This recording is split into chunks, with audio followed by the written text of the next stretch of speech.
নিৰ্বাচনৰ দিন ঘোষণা নকৰিলেও সমষ্টিসমূহত তৎপৰতা আৰম্ভ কৰিছে শাসক বিৰোধীয়ে।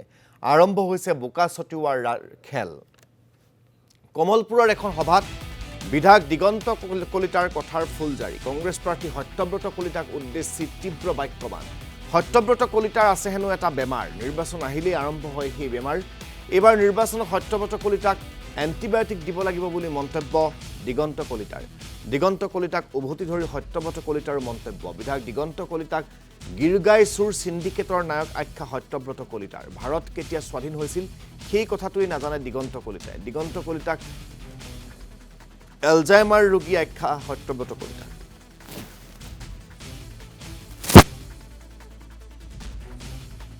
ইলেকশন খেলা আৰু এইটো বহুত মানুহৰ ইলেকশন খেলা বেমাৰ। আমাৰ কমলপুৰ সমষ্টিত এনেকুৱা বহুত বুৰঞ্জী আছে। 1900 ভাৰত স্বাধীন কেতিয়া হৈছিল? 1947 চনত ভাৰত স্বাধীন হৈছিল। প্ৰথমজন বিধায়কৰ নাম কোনোবাই জানেনে? মহেন্দ্ৰ ডেকা প্ৰথম বিধায়ক আছিল ইণ্ডিপেণ্ডেণ্ট। ডেকা নহলে দাস, মই পাহৰিছো। এতিয়া সত্যব্ৰত কলিতাৰ কি হ'ল? ইলেকশন খেলা বেমাৰটো তেখেতৰ আছে। 2001 তেওঁ নিৰ্বাচন খেলিলে। তাৰ লগত জানে এনচিপিৰ সহায়ক। অকমান মই জনাই থৈছো, এইখিনি আমাৰ কাৰ্যকৰ্তা নহয়, জানিব লাগিব। ভোট পালে 12,000-ৰ পৰা 16,000।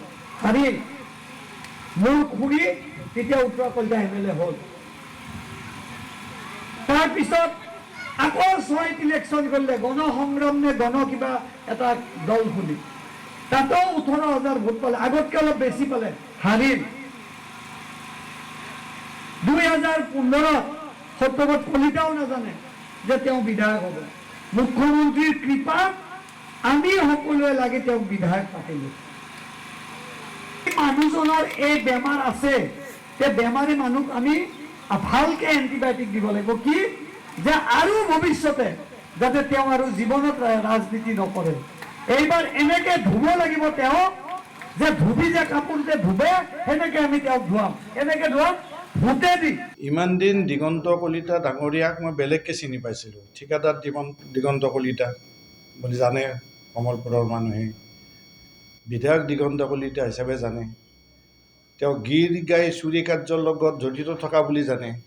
তেওঁ চিণ্ডিকেট চলায় বুলি জানে। কিন্তু এতিয়া নতুন এটা আজিৰ পৰা আকৌ গম পালোঁ যে তেওঁ বেজালিও কৰে। গতিকে তেওঁ কেতিয়াৰ পৰা ডাক্তৰ হ'ল, যে কাৰ কি বেমাৰ আছে তেওঁ জানিবলৈ আৰম্ভ কৰিছে। এইটো কমলপুৰ সমষ্টিৰ কাৰণে সৌভাগ্য নে দুৰ্ভাগ্য মই নাজানো। এইটো কমলপুৰ সমষ্টিৰ ৰাইজে বিবেচনা কৰিব। কিন্তু তেওঁ যিখন সভাত মোক কৈছে যে মোৰ এটা বেমাৰ আছে, নিৰ্বাচন খেলা বেমাৰ, সেইখন সভাত আপুনি শেষলৈকে চাব, তেওঁৰ আচলতে এটা নতুন বেমাৰ আৰম্ভ হৈছে, এলজাইমাৰ। তেওঁ মানে পাহৰি যায়। তেওঁ ভাৰতবৰ্ষ কেতিয়া স্বাধীন হৈছে সেইটোও বেলেগক সুধি ক'বলগীয়া হৈছে। গতিকে তেনেকুৱা এজন মানুহৰ, তেনেকুৱা এজন ব্যক্তিক প্ৰশ্নৰ উত্তৰ দিয়াটোৱে মই ভাবোঁ মোৰ কাৰণে এটা বৰ অস্বস্তিকৰ কথা। কি উত্তৰ দিম?